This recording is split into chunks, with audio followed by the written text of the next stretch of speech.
Imagine pouring your heart and soul into your dream startup, only for a ghost from your past, your ex-boss, to emerge and try to tear it all down.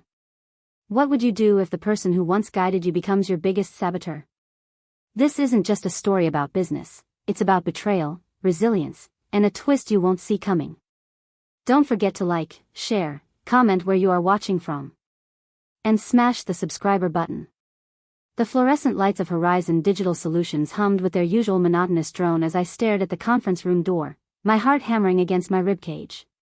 Through the frosted glass, I could see shadows moving. The Castellano Foods executive team, worth $43 million in potential contracts, waiting for the pitch I'd spent 7 months crafting. 7 months of late nights. 7 months of research, strategy sessions, and countless revisions. 7 months of my life poured into 83 slides that would transform our agency from a mid-tier player into an industry powerhouse. My boss, Victoria Hartwell, stood beside me in the hallway, her perfectly manicured nails tapping against her tablet. At 47, she was everything I aspired to be: sharp, commanding, with a client roster that read like a Fortune 500 directory. She'd hired me straight out of graduate school 5 years ago, promising mentorship and opportunity. "Ready, Thomas?" she asked, her British accent clipped and professional. "Ready," I replied, gripping my leather portfolio. She pushed open the door first, her Louboutins clicking against the hardwood floor. I followed, my prepared opening line already on my tongue. And then I stopped breathing. Victoria was already speaking. "Gentlemen, thank you for your patience. What I'm about to show you will revolutionize how Castellano Foods approaches digital engagement in the European market." Those were my words. Verbatim. She clicked to the next slide, my slide, with my graphics, my data analysis, and my strategic framework. Every word that came out of her mouth was mine, delivered with the confidence of someone who'd conceived the ideas herself. Across the table, the Castellano Foods CMO, a silver-haired Italian man named Antonio, leaned forward with interest. "Ms. Hartwell, this is exactly the innovative thinking we've been searching for." I stood frozen near the door, my portfolio suddenly weighing 1,000 pounds. Victoria glanced back at me, her expression serene. "Thomas, please, have a seat. I'd love for you to hear how we," she paused, the slightest emphasis on the word, "developed this strategy." That smile. Cool, professional, and absolutely devoid of shame. She knew exactly what she was doing. The meeting lasted 90 minutes. I sat there, mute, watching her present my work, answer questions with my research, and ultimately secure a handshake agreement worth $43 million over 3 years.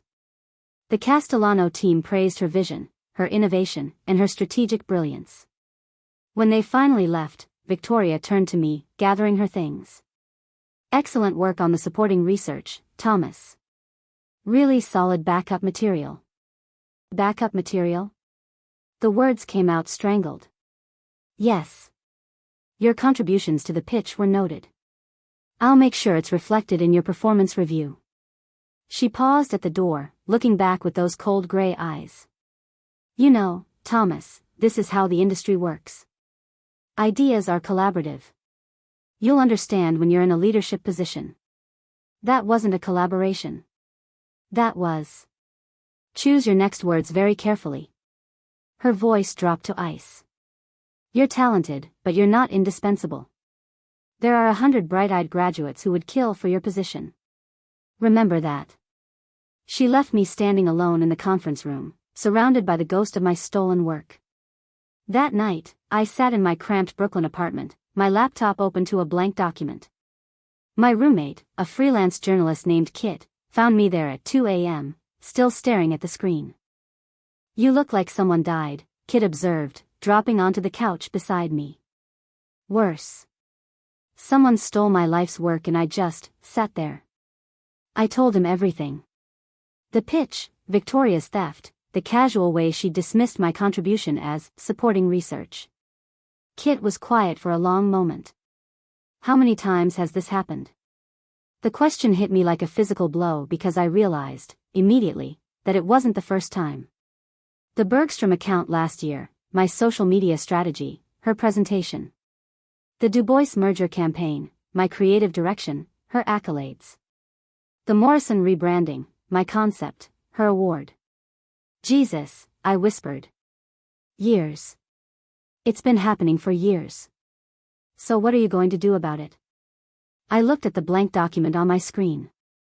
Then I started typing. 2 words, business plan. 3 months later, I handed Victoria my resignation letter. We were in her corner office overlooking Lower Manhattan, the late afternoon sun casting long shadows across her immaculate desk. She read the letter slowly, her expression never changing, then set it down with deliberate care. Catalyst Digital, she read from my new business card, which I'd placed on top of the resignation. Creative and ambitious. Tell me, Thomas, what exactly do you think you'll accomplish out there alone? I'm building something of my own. Something no one can take credit for. She leaned back in her leather chair, steepling her fingers. You're making a mistake. The industry is brutal for solo practitioners. You have no client base, no reputation independent of Horizon, and frankly, no idea how cutthroat it really gets when you're on your own. I'll figure it out. You'll be back within 6 months. She stood, extending her hand for a professional shake. When that happens, I hope we can forget this little rebellion. Horizon cares about its people, Thomas. Even the ones who temporarily lose their way. I shook her hand, feeling the coldness of her palm. I won't be back, Victoria. As I turned to leave, she called out, "Oh, and Thomas? I hope you understand that your non-compete clause prevents you from soliciting any Horizon clients for 18 months. Our legal team takes those agreements very seriously." I'd known about the non-compete. I'd spent $3,000. I couldn't afford having a lawyer review my employment contract. According to her analysis, the clause was overly broad and likely unenforceable, but fighting it would cost more than I had. Understood, I said, and walked out. The next 3 months were a blur of coffee meetings, networking events, and cold pitches to small businesses who'd never heard of Horizon Digital Solutions or Victoria Hartwell. I focused on a niche market, boutique hotels and independent restaurants in the Northeast, businesses too small for the big agencies but desperate for sophisticated digital marketing. My first client was a bed and breakfast in Vermont run by a woman named Astrid, a Danish immigrant who'd fallen in love with New England. She paid me $2,000 for a complete social media overhaul. It took me 40 hours of work, which worked out to $50 an hour, barely more than I'd need to survive in New York. But it was mine. By month 3, I had 11 clients. By month 5, 38. By month 7, I'd hit 72 active accounts and hired my first employee, a brilliant young developer named Willem from Rotterdam who'd been working freelance and jumped at the chance for steady work. We moved from my apartment into a small office in Dumbo, nothing fancy, but it had exposed brick and enough space for 6 desks. The day we signed the lease, Willem brought champagne. To Catalyst Digital, he toasted. May we never work for assholes again. I'll drink that. Month 8, we landed our first major account, a boutique hotel chain called Meridian Suites, 15 properties across New England and the Mid-Atlantic. The contract was worth $47,000 in annual recurring revenue. I'd pitched the owner, a sharp-eyed woman named Colette, with a strategy that focused on hyperlocal digital engagement and experiential marketing. When she signed, she said, "You remind me of myself 20 years ago, hungry, innovative, and willing to work twice as hard as the established players. Don't lose that."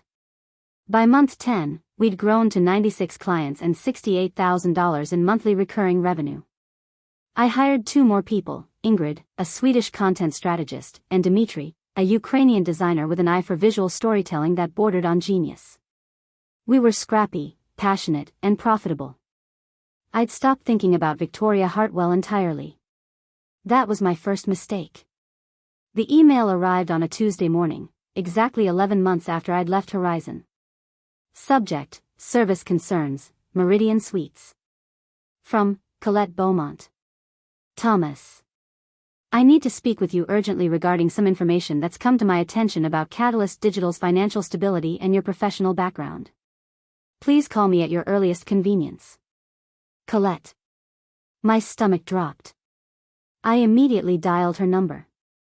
Colette, it's Thomas Chen. I just got your email. What's going on? There was a long pause. I received a call yesterday from someone claiming to be your former colleague. They expressed concerns about your company's solvency and suggested there were ethical issues during your time at your previous agency. What? That's completely false. Who was this person? They wouldn't give their name, said they were calling as a professional courtesy. But Thomas, they knew details about our contract, our payment terms, even some of the strategic work you've been doing for us. It was specific enough that I couldn't just dismiss it. My mind raced. Colette, I can provide you with complete financial statements, client references, anything you need. Catalyst Digital is profitable and growing. And I left my previous position on good terms to pursue this venture. Another pause. Send me everything. I trust you, Thomas, but I have a fiduciary responsibility to my investors. I sent her 2 years of financial records, tax returns, and a list of 20 clients willing to serve as references. She called back that afternoon, satisfied but concerned. The information checks out, she said. But Thomas, be careful. Someone out there wants to damage your reputation. That night, another email arrived, this time from a prospect I'd been courting for weeks, a restaurant group called Slate and Stone. They'd been days away from signing a $12,000 monthly contract. Subject, decision on proposal. Mr. Chen.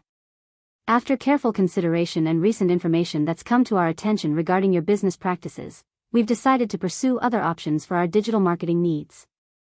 We wish you the best of luck. Gregory Ashford, Managing Partner. I called immediately. It went to voicemail. I sent a professional follow-up email. No response. Over the next 2 weeks, I lost 4 more prospects in similar fashion. Each time, vague references to concerning information or professional concerns, with no specifics given and no opportunity to defend myself. Willem noticed the change in my demeanor during our Friday team meeting. Boss, you look like hell. What's happening? I'd been trying to shield the team from the stress, but I couldn't keep pretending everything was fine. We're being sabotaged. Someone is contacting our clients and prospects, spreading lies about the company. Ingrid looked up sharply. Who would do that? I don't know, I lied, because deep down, I knew exactly who, but I had no proof. That weekend, I made a decision that would change everything. I called an old colleague from Horizon, a woman named Petra who'd been friendly during my time there. We met at a coffee shop in Chelsea. Thomas, it's good to see you, she said, but her smile was tight, nervous. Petra, I need to ask you something, and I need you to be honest with me. Has Victoria said anything about my new company? She looked down at her latte. Thomas, I shouldn't. Please. She sighed. There's been talk. Victoria isn't happy about your success. She's made comments in meetings, nothing overt, but the tone is vindictive. She sees Catalyst as a personal betrayal. Has she done anything? Reach out to my clients?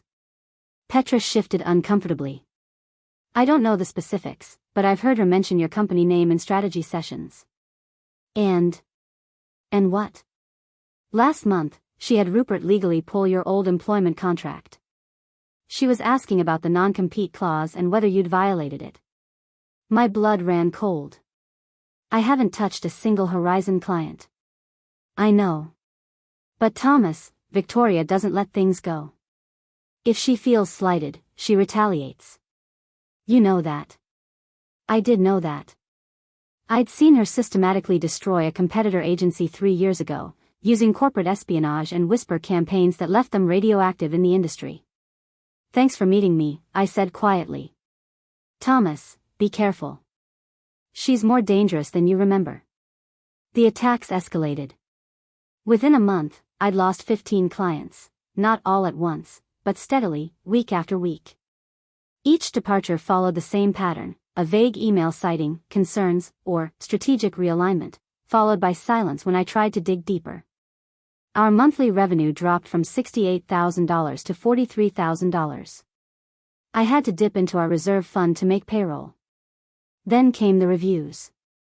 Catalyst Digital had maintained a perfect 5.0 rating on every major platform: Google, Clutch, Trustpilot.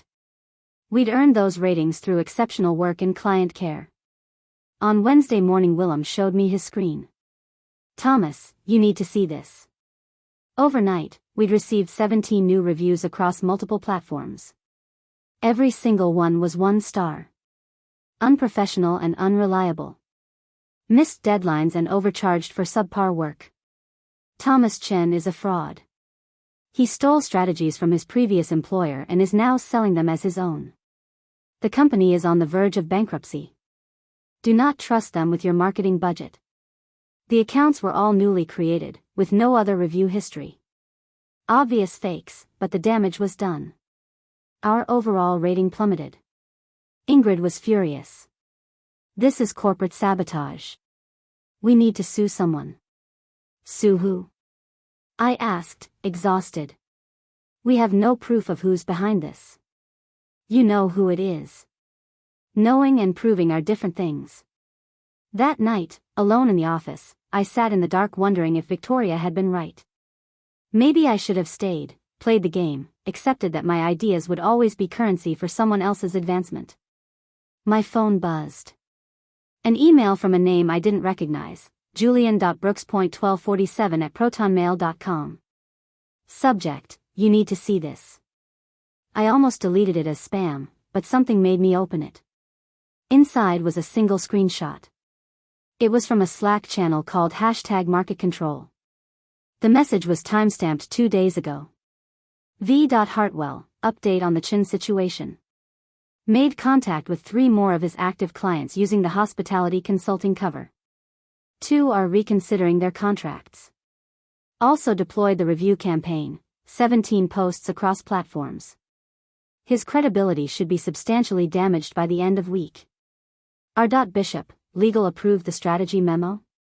V. Hartwell, Rupert's comfortable as long as we maintain plausible deniability. No direct contact from Horizon accounts, everything through intermediaries. R. Bishop, how long do we maintain pressure? V. Hartwell, until he closes or comes back begging for his job. Either outcome is acceptable.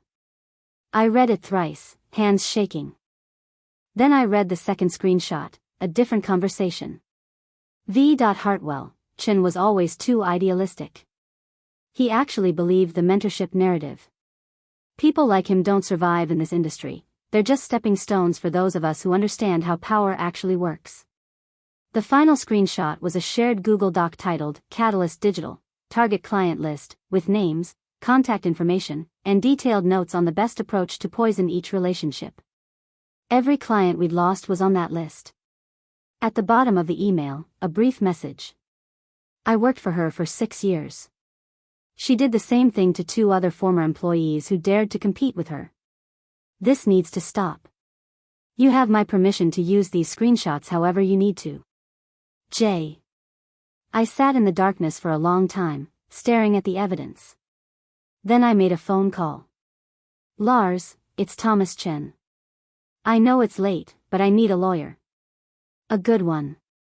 Lars Eriksson had been my lawyer during the employment contract review, a Norwegian-American attorney who specialized in corporate litigation. He was expensive, meticulous, and had a reputation for being absolutely ruthless when his clients were wronged. We met the next morning at his office in Midtown. "Show me everything," he said.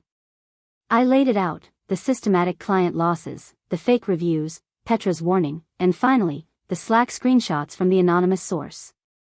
Lars read through everything twice, making notes in his precise handwriting. This is tortious interference, defamation, and possibly violations of the Computer Fraud and Abuse Act if they accessed your client information through unauthorized means. The Slack messages are particularly damaging, they show clear intent and coordination. Can we prove they're real? We'll need your anonymous source to testify, or we'll need to subpoena Horizon's Slack records through discovery. But Thomas, this is solid enough to proceed. The question is, what do you want? I want her to stop. I want my clients back. I want my reputation restored. That's a lawsuit. It'll take years and cost you 6 figures minimum, probably more. I don't have 6 figures. Lars leaned back in his chair. Then we use the evidence as leverage. We send a cease and desist letter, backed by these screenshots, and make it clear that if the behavior continues, we file suit and take this public. We copy Horizon's board and general counsel.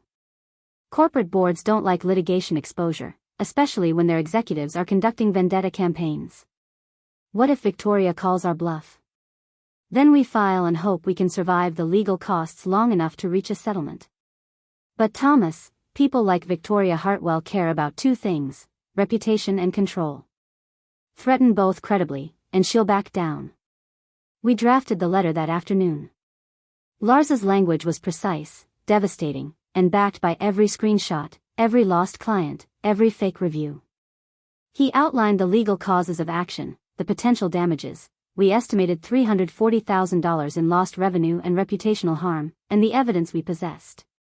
The final paragraph was Lars's masterpiece. Should your client refuse to immediately cease all interference with Catalyst Digital's business operations and provide written commitments to that effect, we will file suit in federal court and simultaneously provide all evidence to industry publications, including details of Ms. Hartwell's systematic campaign of corporate sabotage. We trust your client will recognize that the reputational and financial costs of continued litigation far exceed any perceived benefit of destroying a former employee's livelihood. We sent it directly to Horizon's general counsel, with copies to every member of their board of directors. Then we waited. For 3 days, nothing happened. I threw myself into salvaging client relationships, personally calling every active account to reassure them of our stability. Some were receptive. Others had already made up their minds. On day 4, Lars called. We got a response. Horizon's general counsel wants to meet.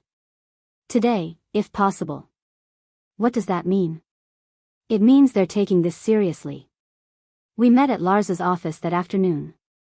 Horizon brought 3 people, their general counsel, a stern woman named Philippa, an outside litigation attorney from a white shoe firm, and a crisis management consultant. Victoria was noticeably absent. Philippa spoke first. Mr. Chen, my client strongly denies all allegations in your letter. However, in the interest of avoiding costly litigation, we're prepared to discuss a resolution. Lars didn't blink. Let's define resolution. Does that include cessation of all interference with my client's business, written guarantees, and compensation for damages? The litigation attorney interjected. Your evidence is circumstantial at best. Screenshots from an anonymous source, client losses that could be attributed to any number of market factors. Shall we test that theory in discovery? Lars interrupted. I'd love to subpoena Ms. Hartwell's communications for the past year. Her personal devices, her company accounts, her third-party consultant contracts. Let's see what a jury thinks about the #market control Slack channel. The room went very quiet. Philippa glanced at her colleagues. What are you seeking? Written commitment that Horizon Digital Solutions and all its employees, contractors, and agents will cease any and all interference with Catalyst Digital's business operations. Removal of all fraudulent online reviews. A confidential $200,000 settlement payment for documented damages. And a written reference letter from Horizon confirming that Mr. Chen left in good standing and was a valued employee. That's absurd, the litigation attorney scoffed. Then we'll see you in court, Lars said pleasantly, standing up. Wait. Philippa held up a hand. Give us an hour. They left to confer. Lars and I sat in his office, the silence heavy. Do you think they'll agree? I asked. The reference letter will be their sticking point, that's an admission. But the rest? They know they're exposed. Boards don't like executives who conduct personal vendettas using company resources. 45 minutes later, they returned. We're prepared to offer the following, Philippa said. A written commitment to stop interference as outlined. We'll work to remove the fraudulent reviews, though we cannot guarantee success on third-party platforms. A settlement payment of $85,000, structured as a business development consulting fee to avoid any admission of wrongdoing. And a neutral reference letter confirming employment dates and positions held. Lars looked at me. I could see the calculation in his eyes. It was less than we'd asked for, but it was real, immediate, and achievable. One more thing, I said. Victoria Hartwell. What happened to her? Philippa's expression was neutral. That's an internal personnel matter. Not good enough. I want assurance that she's not in a position to retaliate again. The crisis consultant spoke for the first time, a British man with silver hair. Miss Hartwell has been placed on administrative leave pending an internal review. Given the nature of the evidence, I expect her tenure with Horizon Digital Solutions will conclude within the month. It wasn't perfect, but it was something. We'll accept your terms with one modification, Lars said. The settlement is $120,000, paid within 30 days. That's our final offer. Philippa looked at her colleagues. Some silent communication passed between them. Agreed. We signed the settlement documents that evening. Lars negotiated a clause that if any further interference occurred, the entire settlement would be void and we'd have the right to file suit using their signed admission as evidence. When I walked out of Lars's office into the cool October evening, I felt like I could breathe for the first time in months. But I knew the story wasn't over. 3 weeks after the settlement, my phone rang from an unknown number. Thomas Chen. Mr. Chen, this is Sebastian Castellano. We met briefly about 18 months ago when you were still with Horizon Digital Solutions. I froze. Sebastian Castellano, the CEO of Castellano Foods, the $43 million contract that Victoria had stolen from me. Mr. Castellano, of course. How can I help you? I had a very interesting conversation recently with Philippa Townsend, Horizon's general counsel. She was conducting what she called a relationship audit of their major clients. During that conversation, some concerning information came to light about the origins of the strategy work that Horizon has been providing to Castellano Foods. My heart started pounding. She indicated, Sebastian continued, that much of the strategic framework that impressed us so much, the work we attributed to Victoria Hartwell, was actually developed by you during your tenure there. She mentioned this in the context of confirming your professional capabilities and suggested we might benefit from a conversation with you directly. That's accurate, yes. Though I'm surprised Ms. Townsend shared that information. I suspect Horizon is trying to distance themselves from Ms. Hartwell's legacy while retaining our business. But here's the thing, Mr. Chen, I don't appreciate being misled about who's actually driving our strategy. And I'm even less impressed that Horizon's leadership allowed such behavior to continue. I understand your frustration. So let me be direct. Castellano Foods is reevaluating our digital marketing partnerships. We're looking for an agency that combines strategic sophistication with authentic leadership. I've done my research on Catalyst Digital. Your client retention is exceptional, your work is innovative, and from what I can gather, you treat people with integrity. Those are values that align with how we do business. I couldn't quite process what I was hearing.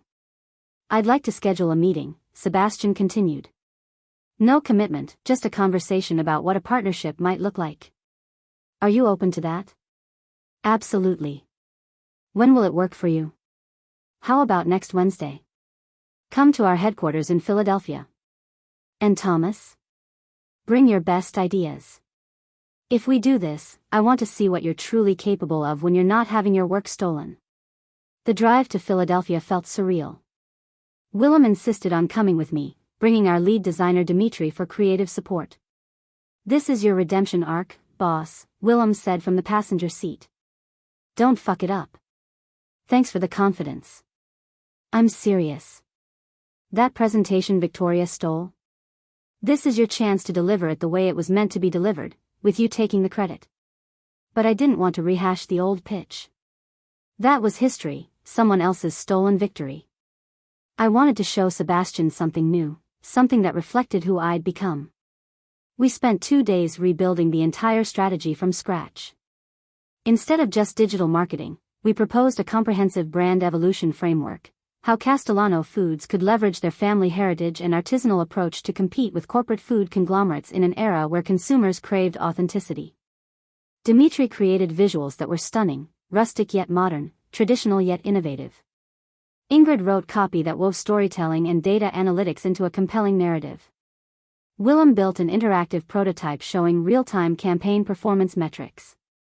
When we walked into Castellano Foods headquarters, I felt none of the nervousness from that meeting 18 months ago. This time, I knew the work was mine. Every word, every insight, every strategic recommendation, mine. Sebastian Castellano sat at the head of the conference table, flanked by his CMO Lucia and their director of brand strategy, a sharp-eyed woman named Adrian. Thomas, welcome. Show us what you've got. I took a breath and began. 18 months ago, I walked into a conference room with a pitch that I thought would change my career. It did, just not in the way I expected. Today, I'm not here to resurrect that old strategy. I'm here to show you something better. For the next 90 minutes, we walked them through a complete brand transformation roadmap. We showed them how to own their heritage without being defined by it, how to scale their artisanal approach without losing authenticity, and how to transform their family story into a competitive advantage in markets dominated by faceless corporations. We showed them the numbers, projected engagement rates, market penetration forecasts, ROI models. But more importantly, we showed them the story. When I finished, the room was silent. Then Sebastian started clapping. Slowly at first, then joined by Lucia and Adrian. That, Sebastian said, is exactly what I hope to see. Not the rehash of old ideas, but evolution.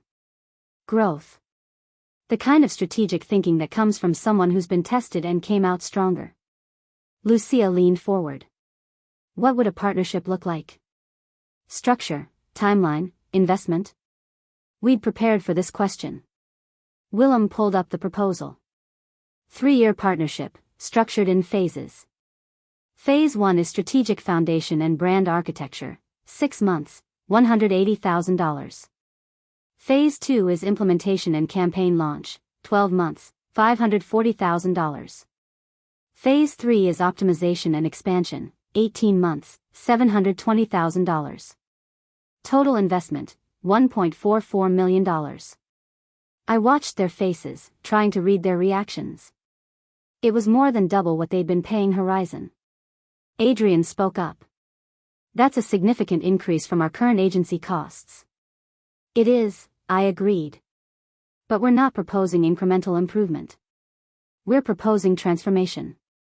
And more importantly, you'll have direct access to the strategists doing the work, not just the executive taking credit for it. Sebastian smiled at that. Point taken. He glanced at his team. Can you give us the room? My stomach dropped. Willem, Dimitri, and I stepped outside into the hallway. Did we overshoot? Dimitri whispered. I don't know. We waited 23 minutes. I counted every one of them. The door opened. Sebastian gestured us back inside. We're not going to negotiate, he said. Because that number is fair for what you're proposing. We're also not going to drag this out over weeks of committee reviews. Castellano Foods is still a family business, which means I can make decisions that I believe in. He extended his hand. Welcome to the Castellano family, Thomas.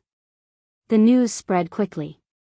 Within a week, 3 major industry publications had picked up the story, not because we leaked it, but because Sebastian Castellano gave an interview to Adweek where he discussed the importance of authentic partnerships, and specifically named Catalyst Digital as an example of the kind of innovative boutique agencies that large companies should be working with. The article mentioned, almost as an aside, that Castellano Foods had recently ended their relationship with Horizon Digital Solutions, following concerns about leadership integrity. My phone exploded. Inquiries from potential clients. Messages from former colleagues congratulating me. Industry contacts wanting to grab coffee and catch up. Even a few recruiters are trying to poach my team members, which I politely but firmly shut down. But the most interesting call came from a number I didn't recognize. Thomas Chen. Mr. Chen, my name is Octavia Sterling. I'm a reporter with the Financial Times, and I'm working on a feature about corporate ethics in the agency world. I understand you recently prevailed in a business interference dispute with your former employer.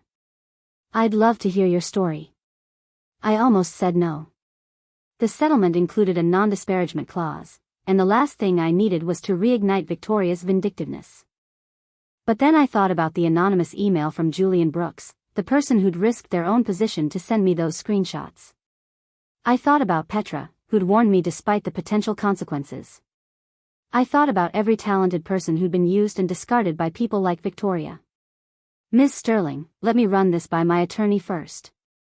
But if we can discuss this in a way that focuses on the broader industry issues rather than personal grievances, I'm interested. Lars reviewed the request and determined that speaking about my experience in general terms, without specific accusations, wouldn't violate the settlement.